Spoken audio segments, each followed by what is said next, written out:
Hey there, I'm Ben Mankiewicz. Thanks for joining us on TCM.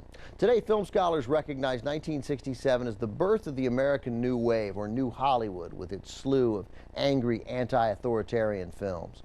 Cool Hand Luke, In the Heat of the Night, Guess Who's Coming to Dinner, Bonnie and Clyde, and The Graduate each took major risks, both in content and in style. Profanity and violence were featured in films as never before, but the messages behind the movies were more important than the language and the bloodshed on screen. These movies were a product of their environment, a disillusioned, angry, and highly nonconformist environment. Up next, from director Robert Aldrich in 1967, it's The Dirty Dozen. War movies had long been popular with audiences, particularly during World War II. Mainstream Hollywood's offerings celebrated the valor and the sacrifice of the boys in uniform and their spirit of camaraderie and patriotism. But as the years passed, and after less popular wars in Korea and Vietnam, war movies began to get a bit more introspective, more cynical.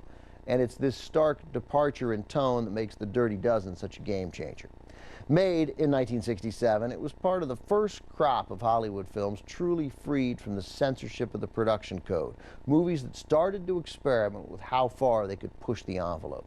In The Dirty Dozen, Lee Marvin plays a tough World War II major tasked with training a squad of 12 hardened convicts, the Dirty Dozen, for a near certain suicide mission deep into enemy territory. What do the men have to gain? Possibly a pardon. Well, what do they have to lose? Nothing except their lives. Many critics were shocked by the film's violence and angry tone, but the public responded by making it the 5th highest grossing film of the year. Here it is, one of the great war movies of its era, from 1967, featuring Ernest Borgnine, Donald Sutherland, George Kennedy, Robert Ryan, Charles Bronson, John Cassavetes, Jim Brown, and Telly Savalas, The Dirty Dozen.